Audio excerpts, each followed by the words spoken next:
청와대 민정수석실에서 박근혜 정권에서 작성된 300건이 넘는 문건이 나왔고 문건 내용 중 일부는 현재 진행되고 있는 국정농단 관련 재판과 밀접한 연관이 있어 보여 큰 관심사가 되고 있는데 청와대 민정수석실 공직기강비서관을 역임했던 조홍천 의원 스튜디오에 직접 모셨습니다. 안녕하십니까? 예, 오랜만에 안녕하세요. 그 공간에서 근무하셨잖아요, 그죠? 예, 몇 년 되긴 했지만. 그 옆에. 바로 옆입니까? 그 복도 건너서. 그렇게 얘기해봐야 저희가 그림이 안 그려지고 일단 제일 궁금한 게 뭐냐면 청와대 설명에 따르면 사무실 재배치를 하면서 캐비넷을 옮기다가 무거워서 열어봤는데 거기서 네. 잭팟이 터졌다. 예. 이런 얘기거든요. 근데 이제 저희가 궁금한 게 박근혜 정권 말기에 이제 파쇄기 뭐 열몇 대가 대량으로 들어와서 밤낮으로 파쇄하고 있고 기록물들은 이관하고 나머지는 뭐 서버 디가우징하고 그래서 철저히 다 털어버린 것으로 이해하고 있었거든요. 이게 어떻게 나왔을까? 일단 그 제일 궁금합니다.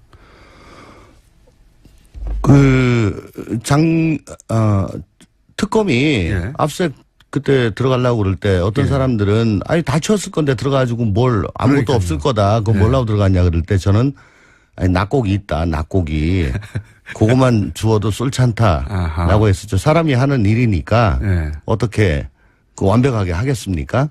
네. 그리고 그 캐비넷만 다 열어봐도 네. 당연히 그 안에 문서들은 다 꺼내서 분쇄하면 될 텐데 그게 구조상 그렇지 않을 수도 있습니까? 어디 꼭꼭 숨겨져 있는 게 여기 발견된 문건의 작성 시점이 2014년 6월부터 2015년 6월이라고 보도가 되고 대략 있어요. 1년 정도. 예. 예. 누군가 1년 정도 쓴 캐비넷인 거죠. 그러니까 예. 2015년 6월 이후에 예. 작성된 문건이 없었던 걸로 봐가지고는 2015년 6월까지만 누군가가 그 캐비넷을 사용을 했고 예. 그 이후에는 그 캐비넷을 사용하거나 관리한 사람이 없었다는 얘기로 뒤집을 수가 있겠죠. 그 사람이 보직이 변경됐거나 관뒀거나 뭐 자리가 이동됐거나. 예, 어쨌거나 그래서 이건 쓰지 않는 캐비넷으로 돼가지고 그 사무실 내에서도 저 뒤쪽으로 좀 밀려났을 거고. 그러니까 관심의 대상에서 멀어졌을 거고. 작년에 올해 그 청와대 그 정권 교체가 될 때 예. 치울 때도 그거는 관심을 기울이지 않았기 때문에. 자기 책상, 자기 캐비넷만 신경 썼지 남의 거니까. 자기 게 아니면 안 열어보겠죠, 청와대에서 당연히? 보통 지시가 자기 거는 다 깨끗이 해라. 그렇게 지시가 가니까요. 그렇죠. 남의 네. 것을 함부로 열 수는 없겠죠. 그러니까 그 자리에서 쓰던, 그 사람이 쓰던 캐비넷 2015년 6월까지 그 사람이 하여튼 보직 변경이든 뭐 사직이든 어쨌든 그래서 더 이상 쓰지 않게 된 캐비넷. 그런 걸로 저는 생각이 됩니다. 그렇게 들으니까 좀 이해가 가네요. 예. 큽니까? 청와대 민정수석실이? 제일 크죠. 청와대 제일 커요? 예, 왜냐하면 이명박 정부 때는 민정 1, 민정 2 두 개 비서관실이 쓰던 거를 박근혜 정부 들어와가지고 민정비서관으로 퉁쳤거든요. 하나로 만들었어요. 예. 그래서 두 개가 합쳐졌고. 예. 근데 민정 1은 이제 민심팀으로 되고 민정 2는 사정팀으로 됐는데 예. 민심팀과 사정팀 사이에는 간율이 격벽이 있습니다. 예. 그래서 민심팀, 사정팀 이렇게 각자 좀 한 비서관실이긴 하지만 그래도 독립성을 가지고 일을 했었는데 이번 문재인 정부 들어가지고는 얘기를 들어보니까 굉장히 그 정원을 다 안 채우고 짧게 가느라고 반만 썼군요, 말하자면. 반만 썼죠. 격벽 안쪽. 그러니까 민심팀 쪽만 쓰고 사정팀은 비서관하고 좀 멀거든요. 네. 예. 그러니까 가까운 쪽만 쓰다가 최근에 인력이 보강되면서 다시 자리를 재배치하다가 이제 그 가구를 옮겨야 될 거 아니에요. 근데 이거 뭐야? 그렇게 된 것 같아요. 그렇구나. 그렇게 되니까 어느 정도 이해는 갑니다. 이거 굉장히 우연에 의해서 발견된 거네요. 그러면 지금 말씀하시기로는 뒤져보면 뭐 더 나올 수도 있다고 하셨는데 그럴 수도 있습니까? 있을 수도 있고 없을 수도 있는데 뭐라도 있을 수가 있죠. 왜냐하면 낙곡은 항상 있으니까. 그래요? 예. 뭔가 있을 수 있다? 예. 그래서 그때 압수수색 무조건 들어가야 된다고. 아무리 치워도 낙곡은 있다. 근데 이번에는 아주 큰 덩어리가 나왔어요. 몇 명이에요? 예전에 박근혜 정부 시절에 민정수석실에 근무했던 사람이 대략 합치면, 민정사정 합치면? 민정사정 합쳐서 한 50명 가까이? 50명이요? 예. 엄청 크네요. 제일 커요.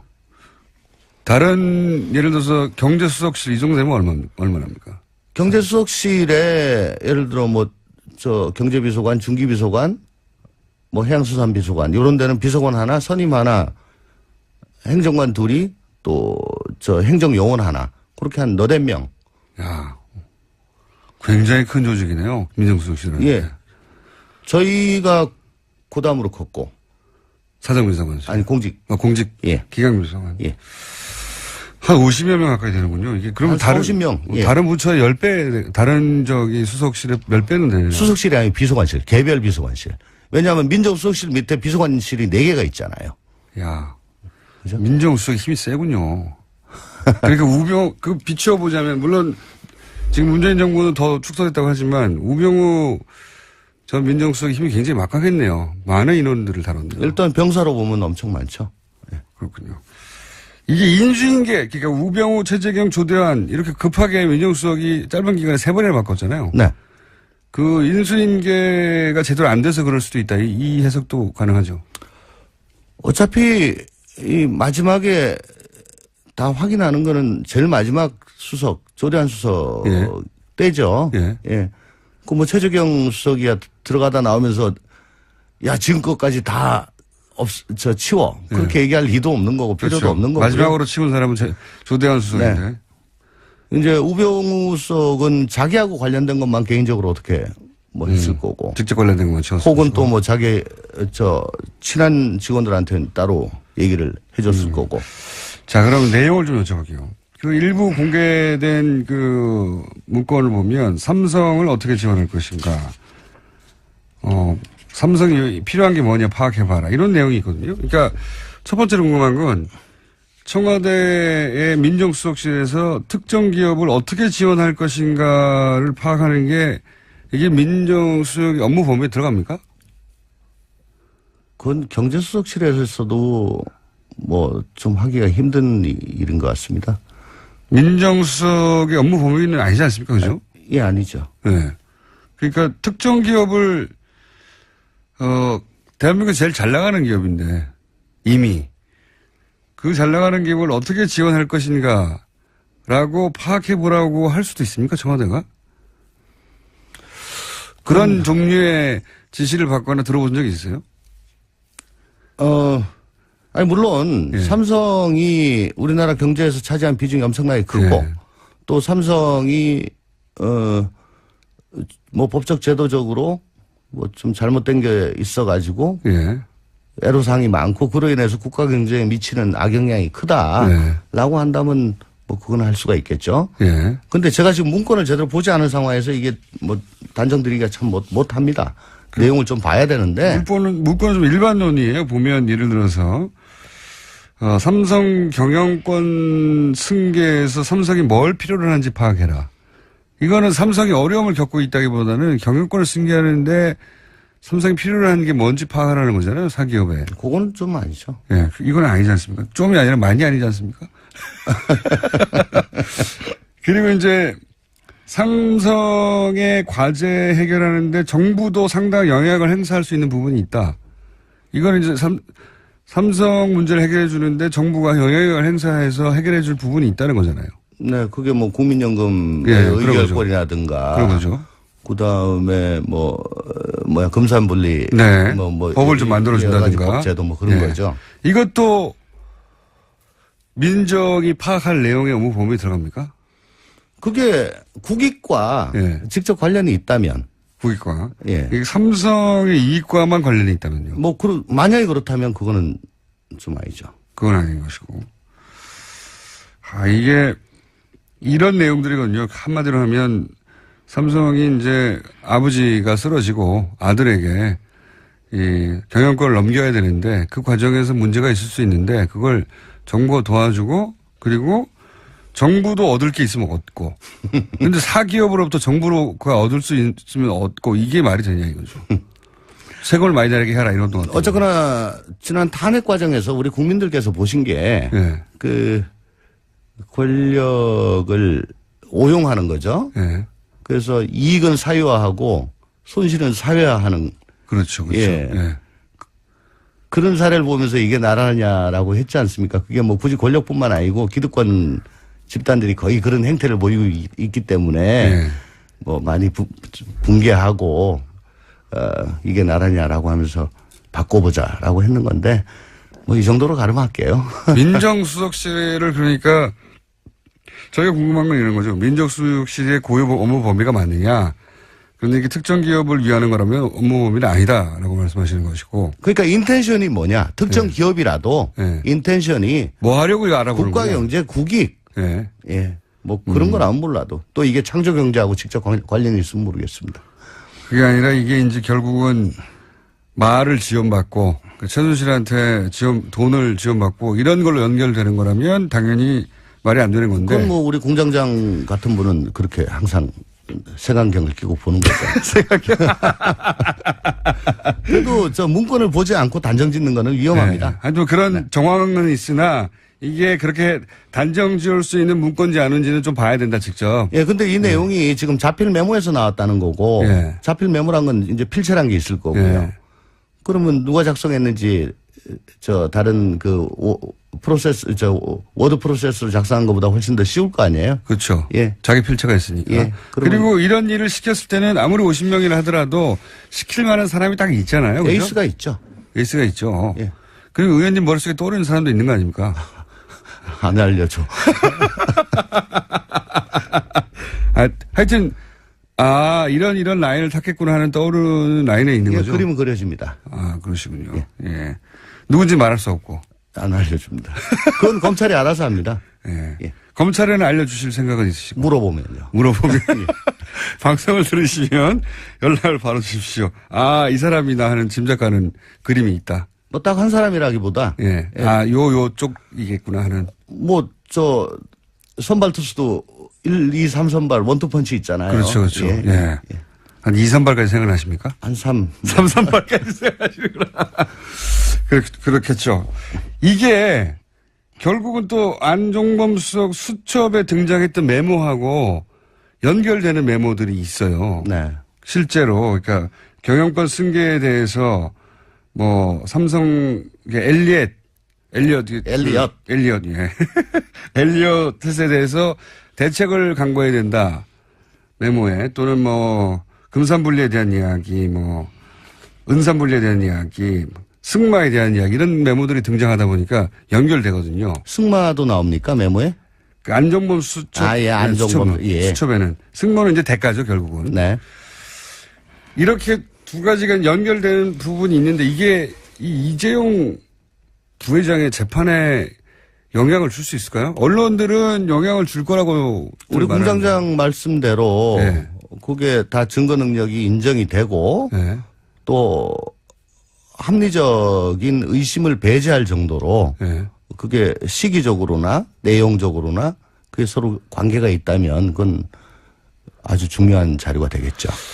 근데 이제 시기가 8월 초면은 지금 이재용 부회장 결심 공판을 한다는 얘기거든요. 네. 엄청 빨리 진행되고 있습니다. 지금은 이제 7월도 한 보름도 안 남았는데. 네. 그러면 대략 보름 사이에 이 문서가 법적 효력을 가지려면 어떻게 해야 됩니까? 우선 이재용 부회장 8월 2일 날 예. 결심한다는 거는 재판부에 생각이 진 그런 건데 지금 변수가 생겼죠. 예. 이재용 부회장의 구속 만기는 8월 27일로 알고 있습니다. 아하. 그러면 대충 한 2주 전까지는 예. 결심하면 되니까 잘하시잖아요. 예. 그럼 8월 광복절 무렵까지만 결심하면 되니까 예. 꼭 뭐 8월 2일이다 이렇게 할 필요는 없는 것 같고요. 일단 그렇게 얘기는 했지만 재판부가. 예. 잘하시면서요. 예. 그리고 그러니까 한 달 조금 덜 남았죠. 예. 예. 그렇게 따지면 이게 일종의 전문 증거라 작성자를 불러야 되지 않습니까? 어쨌든 지금 자필 메모가 가장 중요하게 지금 떠오르고 있는 것 같은데 예. 아까도 말씀드렸다시피 자필이기 때문에 필체가 있고 예. 또 대충 할 수 있는 사람이 특정이 되니까 그 범주가 있으니까 예. 몇 사람 그리고 불러서 또 그분들이 거의 다 공직자들이니까요. 현재 스코어. 예. 아하. 그러니까 뭐 부르면 오겠죠. 예, 불러서 본인이 작성한 지 맞다, 본인이 작성한 게 맞다는 얘기를 확인해야 되죠. 확인해야 되고 그러면 이런 걸 왜 만들었냐? 아까 말씀하셨다시피 민정에서 이게 할 일이냐? 민정에서 왜 이런 걸 만들었냐? 예. 그러면 너의 독창적인 생각이냐? 무슨 지시를 받았냐?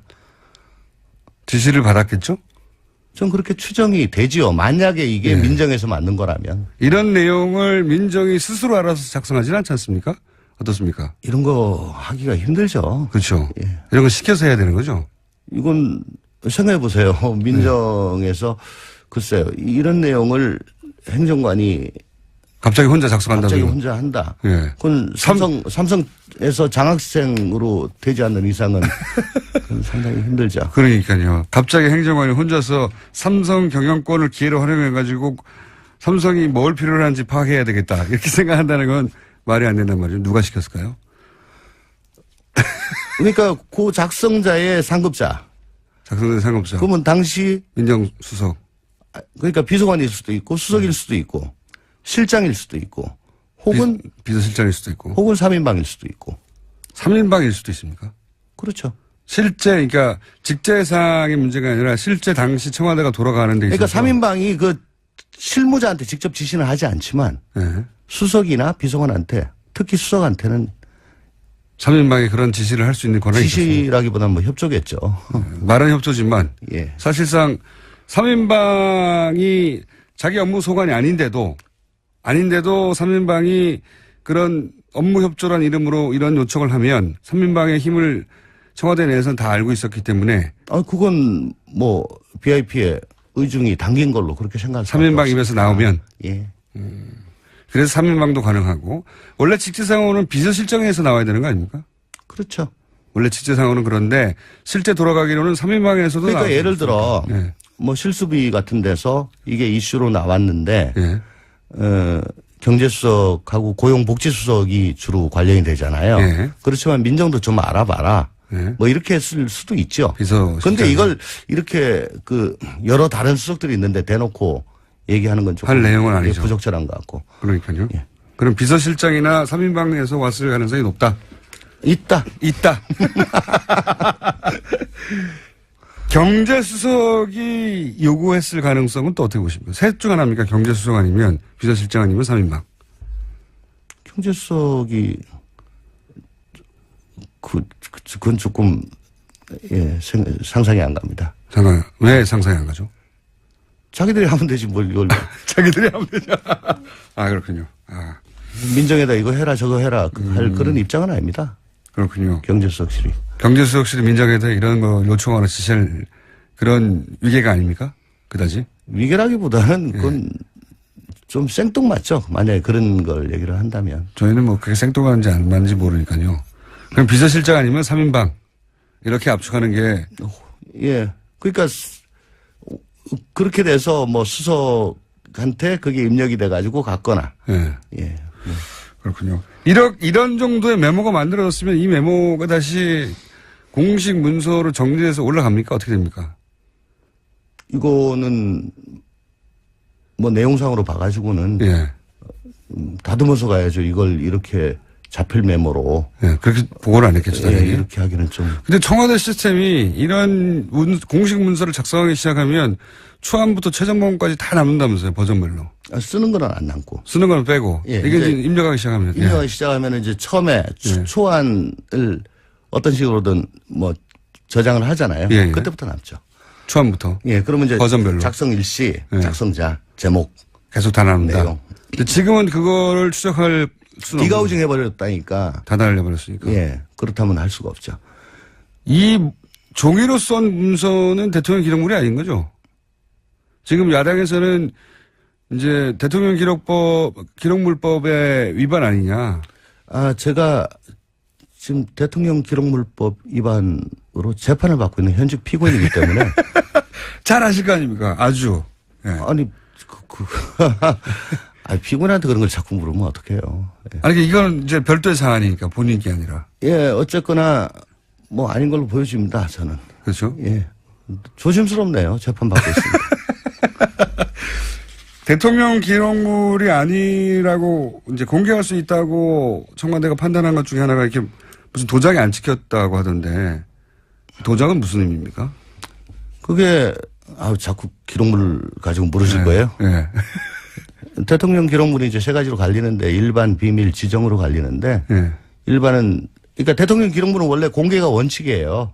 원래요? 원래 원칙은 공개인데 다만 뭐 국가안보, 뭐 경제 상황에 위해를 가할 우려, 사생활 침해 등을 이유로 이제 제한을 하는 거거든요. 네.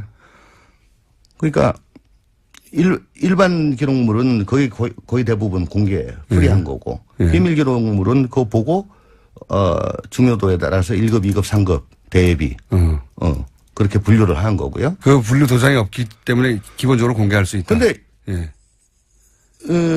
비밀 기록물, 지정 기록물이라고 하는 거는 어쨌든 분류 작업을 해서 예.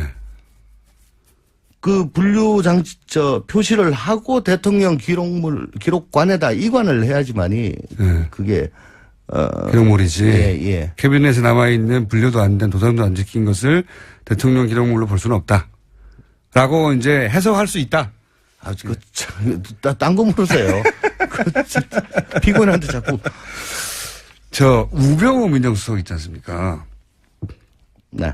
우병우 민정수석에 대해서 여러 차례 문제 제기를 많이 하셨는데, 우병우 민정수석이 지금 뭐 구속도 안 됐고, 사안도 굉장히 적지 않습니까? 작죠? 네.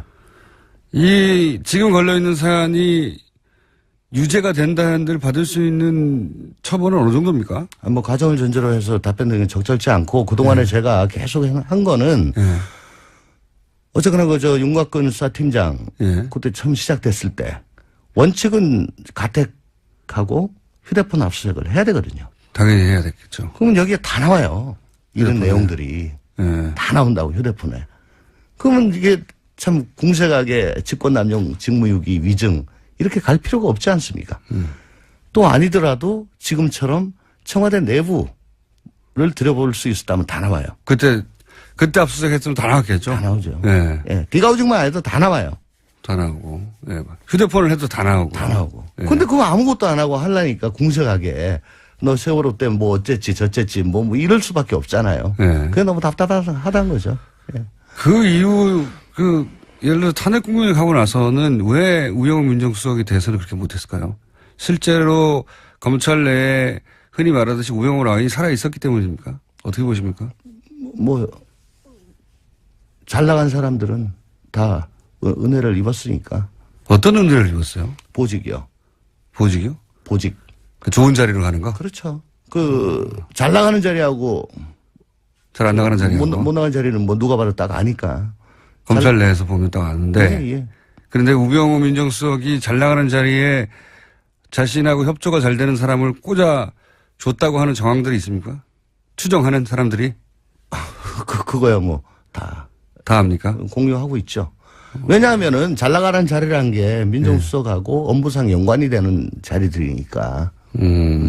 그런 자리에 본인과 친한 사람들이 저기 저 지방 어디에 뭐 저 형사부장하고 있으면 민정수석하고 아무 상관이 없죠. 없을 가능성이 높잖아요. 네. 그보단 이 서울 쪽 대검 법무부 뭐 중앙지검 특수부 뭐 이런 쪽에 그런 사람들 우병우 민정수석이 그렇게 영향을 미쳐서 그런 인사 라인에 채워진 사람들이 대략 10명선이 넘습니까?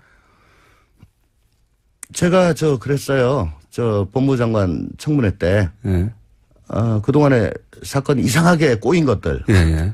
그거 지금 국정원 TF처럼 자초지종을 캐서 그거 도대체 누가 중간에 틀었냐 이렇게 이상하게 만들었냐 그걸 밝히고 거기에 잘한 사람은 잘한 대로 못한 사람은 못한 대로 결과에 상응한 그런 상벌을 줘야지만이 검찰이 이게 제대로 쓸 거고. 몇 명이나 됩니까 그래서? 뭐 30명이요? 아니요 그건 꽤 돼요. 예. 10명은 넘고 30명은 안 된다. 뭐 10명 넘는다. 예. 넘는다. 20명도 넘는다? 딴 거 모르시죠. 그분들이 그냥 살아있다 아직도 근데. 꽤 살아있죠. 꽤요? 예. 왜 최근에 몇 명 나가고 그랬잖아요. 아직 부족합니까? 거기는 이제 직급이 굉장히 높았던 사람들이고. 그 바로 밑에 급들은 아직 살아있다. 예, 꽤 살아있다. 조홍천 의원이었습니다. 3부에서 다시 뵙겠습니다. 저는 생각이 됩니다. 그렇게 들으니까 좀 이해가 가네요. 큽니까? 청와대 민정수석실이? 제일 크죠. 청와대 제일 커요? 예, 왜냐하면 이명박 정부 때는 민정 1, 민정 2 두 개 비서관실이 쓰던 거를 박근혜 정부 들어와가지고 민정비서관으로 퉁쳤거든요. 하나로 만들었어요. 네. 그래서 두 개가 합쳐졌고. 예.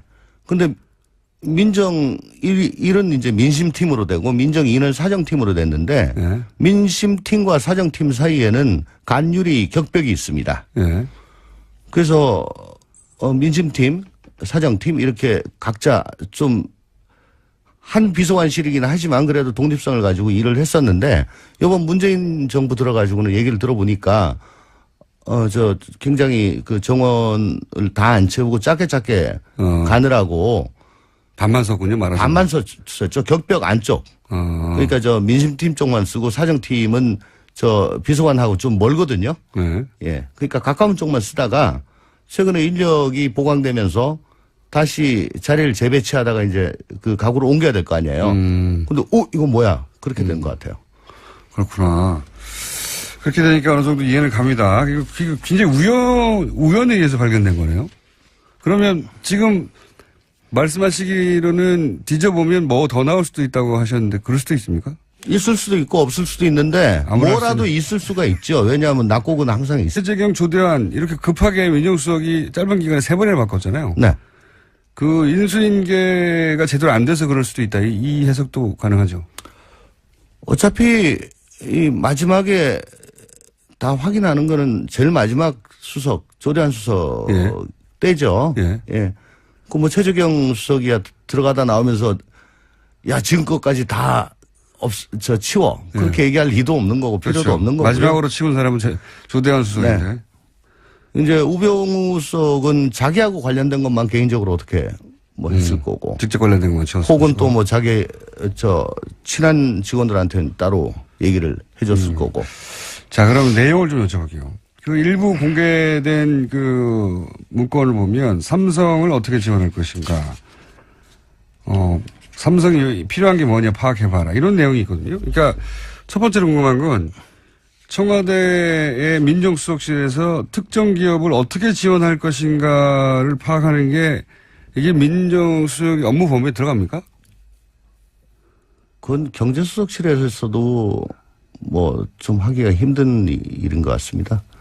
민정수석의 업무 범위는 아니지 않습니까? 그죠? 예, 아니죠. 네. 그러니까 특정 기업을 대한민국에 제일 잘 나가는 기업인데 이미 그 잘 나가는 기업을 어떻게 지원할 것인가라고 그러니까. 그래요. 예. 뭔가 있을 수 있다. 예. 그래서 그때 압수수색 무조건 들어가야 된다고. 아무리 치워도 낙곡은 있다. 근데 이번에는 아주 큰 덩어리가 나왔어요. 몇 명이에요? 예전에 박근혜 정부 시절에 그 민정수석실에 근무했던 사람이 대략 합치면 민정사정 합치면 민정사정 합쳐서 한 50명 가까이? 50명이요. 예. 엄청 크네요. 제일 커요.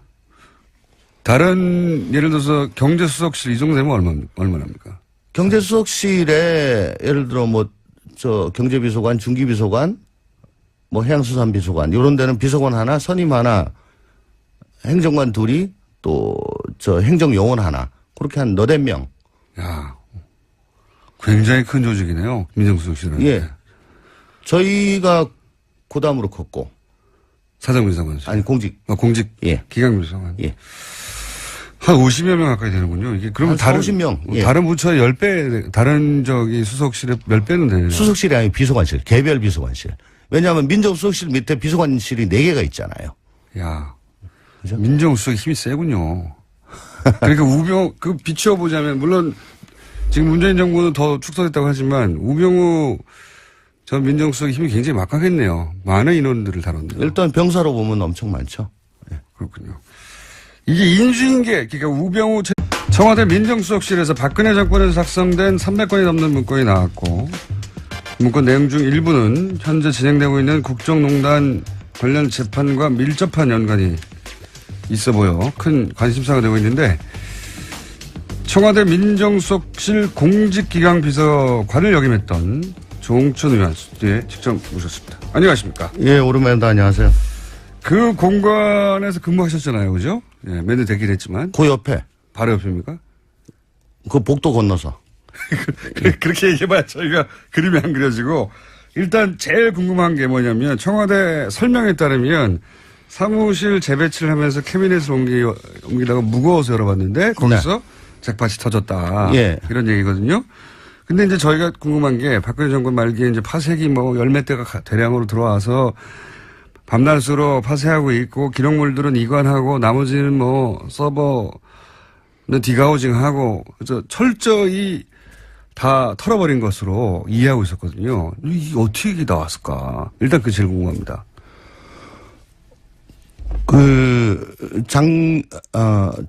특검이 예. 압수수색 그때 들어가려고 그럴 때 어떤 사람들은 아니 다 치웠을 건데 들어가가지고 뭘 아무것도 그러니까요. 없을 거다. 그거 뭘라고 들어갔냐 그럴 때 저는 아니 낙곡이 있다. 낙곡이. 그것만 주워도 쏠찬다라고 했었죠. 사람이 하는 일이니까 네. 어떻게 그 완벽하게 하겠습니까? 네. 그리고 그 캐비넷만 다 열어봐도 네. 당연히 그 안에 문서들은 다 꺼내서 분쇄하면 될 텐데 그게 구조상 그렇지 않을 수도 있습니까? 어디 꼭꼭 숨겨져 있는 캐비넷이 여기 있어요? 발견된 문건의 작성 시점이 2014년 6월부터 2015년 6월이라고 보도가 되고 대략 봤어요. 1년 정도. 예. 예. 누군가 1년 정도 쓴 캐비넷인 거죠. 그러니까 예. 2015년 6월 이후에 예. 작성된 문건이 없었던 걸로 봐가지고는 2015년 6월까지만 누군가가 그 캐비넷을 사용을 했고 예. 그 이후에는 그 캐비넷을 사용하거나 관리한 사람이 없었다는 얘기로 뒤집을 수가 있겠죠. 그 사람이 보직이 변경됐거나 관뒀거나 뭐 자리가 이동됐거나. 예, 어쨌거나 그래서 이건 쓰지 않는 캐비넷으로 돼가지고 그 사무실 내에서도 저 뒤쪽으로 좀 밀려났을 거고. 그러니까 관심의 대상에서 멀어졌을 거고. 작년에 참 올해 그 청와대 그 정권 교체가 될 때 예. 치울 때도 그거는 관심을 기울이지 않았기 때문에 그런 거 아닌가. 자기 책상, 자기 캐비넷만 신경 썼지 남의 거니까. 자기 게 아니면 안 열어보겠죠, 청와대에서 당연히? 보통 지시가 자기 거는 다 깨끗이 해라 그렇게 지시가 가니까요. 그렇죠. 남의 예. 것을 함부로 열 수는 없겠죠. 그러니까 그 자리에서 쓰던, 그 사람이 쓰던 캐비넷 2015년 6월까지 그 사람이 하여튼 보직 변경이든 뭐 사직이든 어쨌든 그래서 더 이상 쓰지 않게 된 캐비넷. 그런 걸로